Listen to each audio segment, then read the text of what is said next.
ईमानदारी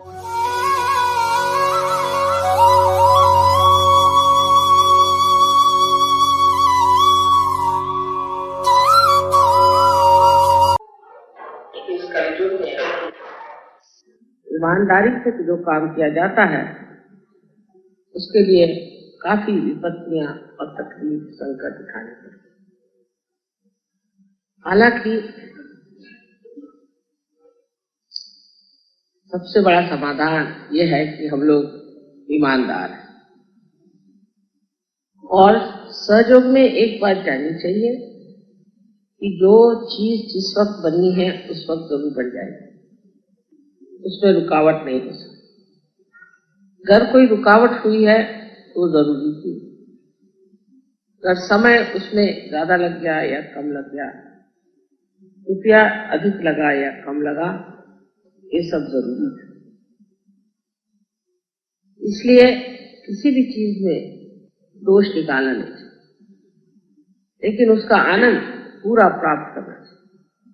और मन में सोचना चाहिए कि दिल्ली में सबसे पहले हिंदुस्तान का सहयोग का आश्रम बनाया गया, तो अभी तक सारे भारतवर्ष में कोशिश करने से भी नहीं बनी।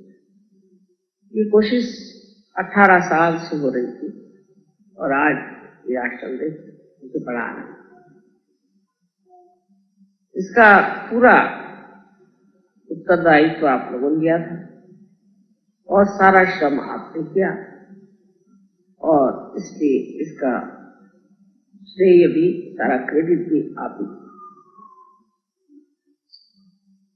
जब आप लोग मुझे किसी चीज का श्रेय देते हैं तो मेरी समझ में नहीं आता है कि आप लोग कितने अकर्म में उतर गए हैं कि आप जानते ही नहीं कि सब आप ही कर रहे हैं। अगर सब काम मुझसे ही होता तो मुझे आपको जोड़ने की क्या जरूरत पड़ जाए। आप ही मेरे हाथ, आप ही मेरे आंख और आप ही मेरे कान। आपके बगैर मैं कोई भी कार्य नहीं करती, और इसलिए मैं आपसे शरणागत हूँ। एक तरह से कहती हूँ कि जब भी आप लोगों को मेरे लिए हुक्म हो उस जगह मैं हाजिर हो जाऊंगी, और जहाँ कहोगे वहां मैं स्थापित हो जाऊंगी। लेकिन इसमें आपका जो हमारे ऊपर अधिकार है वो बना रहना, वो पूरी तरह से बना रहना चाहिए। और जब वो अधिकार बना रहता है तो उस अधिकार को पूरी चीज बहुत आसानी से हो जाती है।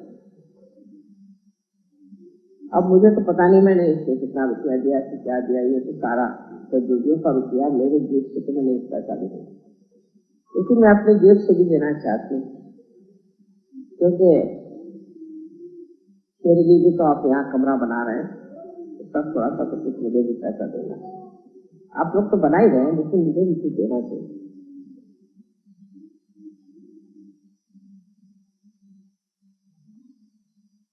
सहयोग एक आनंद का पर्व, एक आनंद का सागर। हर चीज से आपको आनंद जब मिले तो सोचना चाहिए कि आप सहयोग की संवेदनशीलता को प्राप्त कर दिए, लेकिन आप में वो आनंद, उसकी प्रचिति न हो तो सोचना चाहिए कि आप में अभी कमी रहे। इसको बनाने में जो कुछ भी कष्ट हुआ हो, जो कुछ भी परेशानियां हुई और जो कुछ भी आपको भागा पड़ा, ये सब कुछ एक खेल, ये सब एक खेल। और इस खेल को हमने जिस तरह से खेला उसका मजा हमने उठाया। घर बनाना, मकान बनाना, विश्व बनाना, ये सब एक खेल। अगर आप विश्व के बनाने पर ये सोचें कि कैसे बनेगा, क्या होगा, तो उसका मजा ही खत्म हो जाएगा। लेकिन आप बना रहे हैं, आप देख रहे हैं किस तरह से बना रहे हैं और किस तरह से इस चीज को कर रहे हैं। सिर्फ आपका चित्त अगर स्वच्छ हो, चित्त शुद्धि हो, चित्त में यही विचार हो कि कोई चीज करनी है और ये परमात्मा के कार्य के लिए हम कर रहे हैं, तो आनंद द्विगुणित हो जाता है और भी बढ़ जाता है, उसकी लहरें और भी आपको लपेटती चली जाती है और आप बड़ी गहरी ऐसी एक अनुभूति में जाते हैं जाकर आप कहते हैं कि अब मस्त हुए, फिर क्या बोले। वही हाल आज मेरा हो रहा है। ये सारा देख करके, ऐसे तो सारा विश्व ही बनाया, लेकिन ये जो भी बनाए, जैसे गुड़िया के खेल में जब आप कुछ गुड़िया का छोटा सा घर बनाते हैं, उसको देख करके बड़ा अद्भुत सा आनंद होता है। ऐसा ही इस विश्व में बसा हुआ ये हमारा आश्रम, इसके प्रति मुझे वही एक अनुभूति प्रतीत हो रही है। आज का दिवस भी बड़ा शुभ है। क्या शिव तत्व के दिन, इस दिन हमारे अंदर शिव तत्व प्रकटित होता है, वो आज का दिन जिस दिन शिव जी की पूजा की जाती है। शिव मने जो अटूट, अटल, अविनाशी। और आज के दिन कोई ऐसी चीज बन गई जो अटूट, अचल और अविनाशी, इन तीन स्तंभों को प्रकाशित करने वाली है। ये तो एक सारे संसार के लिए बड़ी सौभाग्य और बड़ी शुभ बात है। इसे हम लोग इस तरह से समझें कि सारे विश्व में हलचल और दुनिया भर की आफत, कल की घोर यातनाएं और उसका प्रकांड तांडव चला हुआ है। ऐसे वक्त एक मेखला कभी होनी चाहिए जिसको हम पकड़ लें। उस मेखला के लिए एक गणेश का तत्व बिठाना पड़ता है। उस गणेश तत्व को बिठाने के लिए कोई न कोई पृथ्वी तत्व की चीज खड़ी करनी पड़ती है। उसी प्रकार आज गणेश तत्व यहाँ बसाया गया, एक पवित्रता यहाँ लाई गई। ये एक पवित्र मंदिर सा बन गया और यहाँ से पवित्रता सारे संसार में घूम सकती और उसका जो कुछ भी कार्य है वो बहुत सुचारू रूप से हो सकता है। हर तरह का आक्रमण, आतताई लोगों को ये एक छोटा सा दिखने वाला आश्रम ही बहुत कार्य करता है। तो जिसे कहते हैं कि न्यूक्लियस, इस तरह से ये एक भारतवर्ष में आज न्यूक्लियस सर्वप्रथम संसार में चीज बनाई गई वो श्री गणेश, लेकिन उनसे भी पहले और आदिशक्ति से भी पहले जो तत्व था, उस तत्व को हम ये कहेंगे कि वो सदाशिव स्वरूप, सदाशिव। उस सदाशिव तत्व से ही उनकी जो शक्ति आई उसे हम आदिशक्ति कहते हैं। तो सबसे पहले जो चीज संसार में रही और रहती है, हमेशा रहेगी, वो चाहे सुप्तावस्था में होती है, तब कोई सी भी सृजन, क्रिएशन नहीं होता है, लेकिन जब वो जागृतावस्था में रहती है तब सारा सृजन होता है। उस वक्त हर तरह का सृजन आते रहता है, फिर उसके बाद अवतरण आते हैं और सब तरह के कार्य होते हैं, और फिर वही जाकर की चीज जब सो जाती है तो सब चीज फिर सुप्तावस्था में चला जाता है।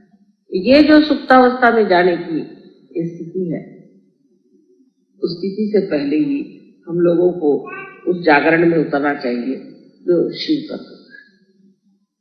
शिव का तत्व समझना एक हिंदुस्तानी के लिए कठिन बात नहीं, क्योंकि अपने यहाँ भारतवर्ष में जो कि भारतीय हैं, जो कि विदेशी लोग हैं या विदेशी संस्कृति से प्रभावित हैं, उनकी बात, और सर्वसाधारण किसी भी भारतीय को आप कर देखें तो वो यही कहेगा कि इस अविनाशी तत्व को ही पाना हमारे जीवन का लक्ष्य है। बाकी सब चीजें विनाशी, ये हम लोग जानते हैं। सारी चीजें विनाशी हैं और विनाशी चीजों के पीछे दौड़ना ये कोई भी अकल की बात नहीं। विनाशी चीजें जहाँ है वहां है, अपनी सीमा में रहे, लेकिन उनका जरूरत से ज्यादा महत्व करना विनाश की ओर जाता है। यही चीज है जो शिव तत्व है, इसे हमें प्राप्त करना है, जो सारी हमारी कार्य पद्धति गतिविधियों का लक्ष्य भी है और वही हमारा केंद्र बिंदु और स्रोत भी। यही चीज विदेश में लोग भूल गए। विदेश में लोग विनाशी चीजों को बहुत महत्व देते और विनाशी चीजों के लिए भागते हैं, उसी को महत्वपूर्ण समझते हैं और उसी को सोचते हैं कि उसी से हम सब लाभ कर सकते हैं। उनको अविनाशी की शायद खबर भी नहीं बहुत से लोगों को, और जिनको है वो भी बस उसको विचारों में और तत्वों में और इस चीज में बांध करके एक बड़ा भारी सा कहना चाहिए कि प्रबंध सा बनाते, लेकिन उसमें जान नहीं, उसमें प्राण नहीं। उसके जो प्राण है वो है शिव तत्व, और शिव तत्व जो है वो हम लोगों को मालूम, और हम जानते हैं इस अविनाशी शिव तत्व से ही सारा कार्य। अगर हमारा मस्तिष्क अगर किसी तरह से काम से चला जाए तो भी हम जिंदा हैं। अगर हमारा हाथ टूट जाए तो भी हम जिंदा हैं। अगर हमारा पैर टूट जाए तो भी हम जिंदा रह सकते हैं। रीढ़ की हड्डी भी टूटने पर हम जिंदा रह सकते हैं, पर जैसे ही हृदय बंद हो जाता है जहाँ शिव का तत्व है, फिर हम इस संसार में नहीं रह सकते। तो शिव के तत्व के बारे में हमें जानना चाहिए कि ये अत्यंत तत्व भोला है। भोलेपन का ये मतलब नहीं कि मूर्ख, भोलेपन का मतलब है पवित्र, अत्यंत पवित्र है। जैसे कि एक पवित्र चीज आपने यहाँ बिछा दी हो, इस पर एक छोटा सा भी दाग लग जाए तो फौरन दिखाई दे देगा। इसी प्रकार शिव तत्व का है कि जैसे ही थोड़ी सी भी गलती करते हैं तो शिव तत्व के प्रकाश में वो एकदम साफ दिखाई दे देगा। अब इस शिव तत्व को अगर आप ऐसा समझे कि हमारे जीवन में इस शिव तत्व का क्या उपयोग, तो जो आज आप चैतन्य को जानते हैं, चैतन्य की जो आपके अंदर अनुभूति होती है, ये ही शिव तत्व का प्रकाश है। और जब तक शिव आपके अंदर जागृत नहीं होते, जब तक आपकी आत्मा आपके अंदर जागृत नहीं होती, आप इस शिव तत्व को प्राप्त नहीं कर सकते, उसकी प्रचिति नहीं कर सकते, उसे जान नहीं सकते। उसकी प्रचिति होना ही एक बोध है। इसी को विद कहना चाहिए, जो वेद है। इसी को नॉलेज कहते हैं, जो ज्ञान है। यही शिव तत्व को जानना। अब शिव तत्व है या नहीं ये तो आप जानते, इसमें आपको शंका नहीं है कि शिव तत्व है या नहीं, किंतु शिव तत्व पे हम जमे हैं या नहीं ये सोचना। शिव तत्व का सबसे बड़ा कायदा ये है, ये प्रेम, प्रेम का स्रोत, प्रेम का लक्ष्य, प्रेम का केंद्र। ये प्रेम सबसे बड़ी चीज अपने हृदय को खोल।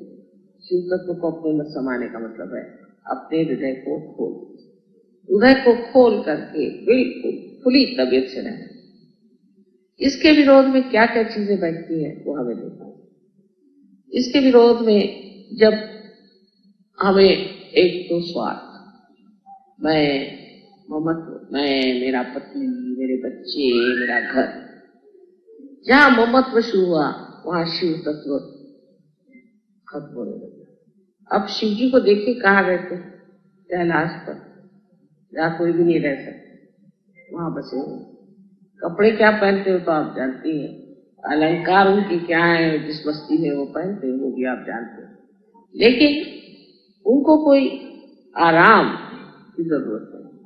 तो मुझे कौन सा आराम मिलेगा?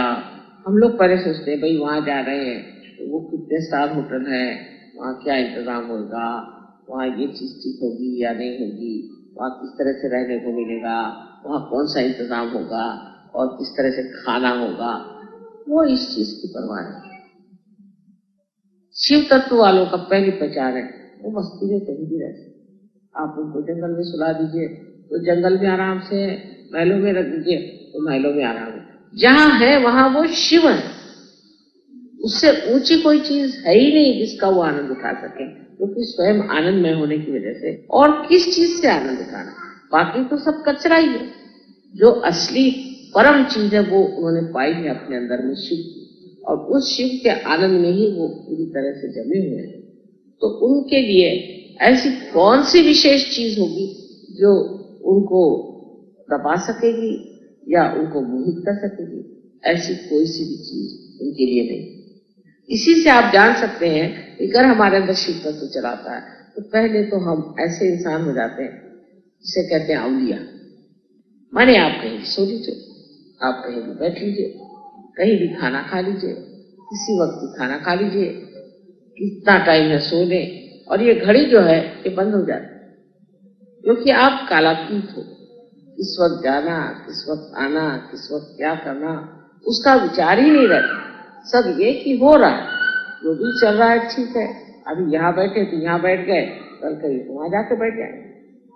उसमें ये विचार ही नहीं आता है कि भाई अब टाइम हो रहा है, चलो अब वहां पे ऐसा करना है, ये करने का है। ये सब दिमागी जमा खर्च उसमें होती है, क्योंकि जो हो रहा है वो काल चक्र के हिसाब से ठीक ही हो रहा है। इसीलिए मैंने कहा कि ये कब बनेगा, कैसे बनेगा, उसके लिए व्याकुल होने की बात। जब इसके लायक लोग हो जाएंगे तब ये पूरा हो जाएगा। जब इसमें रहने लायक लोग हो जाएंगे तभी ये पूरा होगा। नहीं तो यहाँ पर क्या कौन रहेगा? जानवर आके रहेंगे, चिड़िया पंछी रहेंगे। मैंने तो इनसे कहा था पहले तय कर लो दिल्ली वाले कौन रहने वाले हैं यहाँ पर। उनका माँ आप तो रहेंगे। मैंने कहा मैं कौन से आश्रम में रहने वाली हूँ ये बता दीजिए। तो एक मेरे लिए मत आश्रम। आप में से कितने लोग आश्रम में रहना चाहते हैं ये पहले जानिए, क्योंकि हिंदुस्तानी तो बहुत ही ज्यादा सीमित है। उसको तो अपना घर चाहिए, अपनी बीवी चाहिए, अपने बच्चे चाहिए, और बीवी पे रोक जमाने के लिए चाहिए। ऊपर से ये कि उनको मोटर चाहिए अपनी, अपना, मेरा, ये चीज मेरी, ये मेरी चीज है, मेरे बच्चे मेरे पास हैं, मेरी बीवी मेरे पास है। कितने लोग ऐसे हैं कि जो सामूहिक तरीके से रह सकते हैं मियां बीवी। परदेश में ये प्रश्न नहीं। परदेश में तो अगर आश्रम बना तो खट से बन जाता है, क्योंकि सब अपना बिस्तर वगैरह लेकर के चले आते। अभी क्या हुआ, तो घर भर बेचते, अब तो हम आश्रम में रहते। अब हमारे सारे प्रश्न ही छूट गए, क्योंकि अब न तो घर का किराया देने का, न कोई आफत, न कोई चीज, बस यहाँ रहेंगे, सामूहिक में रहेंगे, जो कुछ पैसा देना है वो देंगे और अपना आराम से रहेंगे। सब लोग मिलकर काम करेंगे और कोई प्रॉब्लम नहीं। कोई आफत आई तो सब लोग मिलकर उठा लेंगे, और कोई ऐसी विशेष बात हुई तो उसका भी आनंद सब लोग उठा लेंगे। वो तो इतने खुश हो जाते हैं कि इसमें कुछ हमें मिल गया, जैसे हम किसी चीज के हो गए, जिसको कहते हैं बिलोंगिंग। किसी चीज को हम बिलोंग कर गए, और हम लोग हैं छुटक छुटक घूमे रहते। अच्छा, उस घर में भी, घर के अंदर भी फिर झगड़े शुरू होते हैं कि साहब ये बड़ा लड़का है, ये छोटा लड़का है, बड़ी बहू, ये छोटी बहू, फिर उसका बच्चा, फिर मेरी बहन, फिर ये ठिकाने, उसमें भी झगड़े। क्योंकि ये जो रिश्तेदारी है ये कृत्रिम रिश्तेदारी, ये असली रिश्तेदारी है। कोई किसी का बेटा हो जाए तो इससे उसका रिश्ता नहीं। अगर होता रिश्ता, अगर बनता तो झगड़ा क्यों होता है? मतलब इसमें वास्तविकता नहीं। उसमें फिर छोटी छोटी बात की मांग क्यों होती? एक दूसरों में प्यार क्यों नहीं होता? तो जिस तरह से हम आपको कहते हैं कि बाहर के धर्म सब झूठे हैं, इसी तरह से बाहर के रिश्ते भी सब झूठे। एक एक आदमी को इसकी प्रचिति आएगी। अब कोई कहेगा साहब मेरी माँ को बुला दीजिए, माँ को बुला दीजिए। लंदन में हम थे, एक साहब मेरी जान को लगे। तो मैंने कहा अच्छा भाई तुम इतने पीछे पड़े तो माँ को बुला दे। जब माँ को बुला दिया तो वो रोज कहे माँ इससे तो मुझे छुटकारा करे, मेरी जान खा ले, इसको कैसे? मैं कहा पहले तो कह रहे माँ को बुलाओ, माँ को बुलाओ, मेरी जान खा ली। अब ये कि इसको यहाँ से निकालने की कैसे कोशिश करूं, मैं कैसे इसको निकाल कर दूंगी, मेरी सर खाए। तो मैंने कहा पहले बुलाया क्यों और अब भेज क्यों रहे? वजह ये है कि ये जो रिश्ता था ये रिश्ता सच्चा है, झूठा है। अगर सच्चा रिश्ता होता तो एक प्रेम में विभोर मनुष्य है, उसमें ये नहीं भावना आती कि ये मेरा है। मेरा की जो भावना है ये झूठी भावना है, ये सच्ची भावना बिल्कुल नहीं। अगर सच्ची भावना आती तो आप मुझे बताइए कि कौन से रिश्तेदारी में आपने देखा है कि एक आदमी को शिकायत हो जाए तो सारे लोग उसके साथ खड़े हो। उल्टे अगर आप सहयोग में आए तो आपकी टांगे खींचे। अगर आप सहयोग में आए तो आपसे कहेंगे चलो फिर हमें ठीक कराओ, और तुमने हमें ठीक नहीं कराया तो हम तुम्हें सहयोग में नहीं जानते, फिर और भी तमाशे खड़े कर। क्योंकि शिव तत्व ही सत्य है, बाकी सब असत्य है। और शिव तत्व का रिश्ता आप जानते हैं वो चैतन्य से। इस प्रकार की जब आप चैतन्य को महसूस करते हैं, आप जानते हैं कि चैतन्य है, तो आप समझ लेते हैं ये जो दूसरा सामने बैठा है इससे कितना आनंद था, कितना। एक बार कलकत्ते में एक साहब मेरे पास आए, वो मेरे पैर पे आते साहब 8-10 वहां जितने भी सर्जन थे दौड़े दौड़े, क्यों क्या हुआ पता नहीं क्या, एकदम से तो बड़ी चढ़ के एकदम खुल गई। हमने कहा जाकर देखे माँ को क्या, देखो सामने एक रियलाइज के साथ। अब वो सब खड़े हुए, वो बेचारा झुका ही बैठा बैठा, उसको तो छोड़ो, पकड़ लिया उसको। उसका जो आनंद आ रहा था जैसे कि गुलाब के फूल से भी ना आए ना कमल के फूल से आए, ऐसे उसका मजा उठा रहे। ये असली रिश्ता हुआ कि बैठे कहाँ थे वहां से भागे भागे, क्या मजा आया। जब ये मजा आने लग गया तब रिश्तेदारी, यही असली दोस्ती है, यही असली सहयोग की प्रेरणा, प्यार और उसका आनंद। ये सिर्फ शिव तत्व से हो सकता है।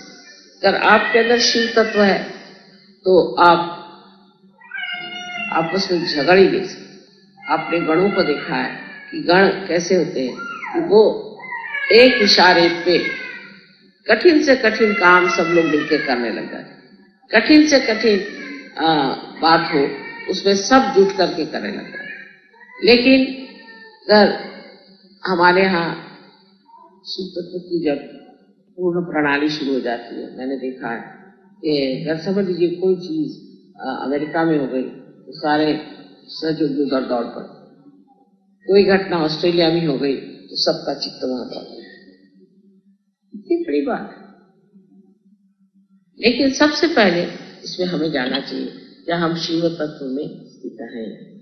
शिव तत्व में स्थित होना माने मैं नहीं कहती कि आप सन्यासी बाबा बन के आए, पर अंदर से संन्यास्त भाव आना चाहिए। अंदर से संन्यास्त आने भाव का कहना यह होता है कि आप इस तरह से कि एक पेड़ के अंदर उसकी शक्ति या उसके अंदर का जो सैप होता है वो उड़ता है और हर जगह जाता है, हर पत्ती पे, हर शय पर, हर फूल पर, हर फल पे जाता है, फिर लौट जाता है। इसी प्रकार आपका भी प्यार बिल्कुल निर्वाज्य, पूरी तरह से असंग में डिटैच्ड होगा, तब आप शिव तत्व में स्थित हो। और जब वैसे आप हो जाते हैं तब आपको आप एक दूसरे पर मजा आने लगता है। नहीं तो एक दूसरे को देख करके वो ऐसा बोले, इन्होंने ऐसा किया। शुरू शुरू में तो ऐसा लगता था कि मैं किसी झगड़ालू घर में घुस गई, जिसका उसका आपस में झगड़ा, न किसी को आपस में मजा आ रहा है तो कोई आपस में प्यार कर रहा है, जिसका झगड़ा उससे, उसका झगड़ा उससे। मैं तो देख देख सोचती है भगवान मैं क्या, यहाँ कुछ मेरा कार्य तो बनने नहीं। लेकिन धीरे धीरे दिमाग ठंडे हो गए, शिव तत्व अंदर स्थापित होने लग गया और अब लोग आपसी प्रेम को आनंद से भोग रहे हैं और जान रहे हैं कि आपसी प्रेम जो है यही सबसे बड़ी। और रिश्तेदारों का भी अनुभव आने लगा, ये क्या चीज है। अपना रिश्ता एक ही चीज से होता है, वो है शिव तत्व से। जिस आदमी में शिव तत्व नहीं, जिस आदमी में वाइब्रेशंस नहीं, जिसके वाइब्रेशंस ठीक नहीं है, उस आदमी से आपका रिश्ता हो ही नहीं सकता। कितनी भी कोशिश कर ले तो भी वो रिश्ता बन नहीं। उसको जब तक उसके वाइब्रेशंस ठीक नहीं जाएंगे तब तक आप कुछ भी कर लें, आपको उसके साथ मजा आ ही नहीं सकता। या तो आपके वाइब्रेशंस खराब हो जाएंगे या उसके वाइब्रेशंस खराब। तो आपको ऐसा लगेगा कि इसी के वाइब्रेशंस खराब है तो क्या मेरे खराब हो गए, मेरे खराब है तो क्या इसके खराब हो गए, और एक तरीके से भ्रांतिमय स्थिति आ जाए। आपको यही समझ में नहीं आएगा कि वाइब्रेशंस किसके खराब। तो इसलिए ऐसे आदमी जिनके की वाइब्रेशंस ठीक नहीं, उनसे दूर रहना चाहिए।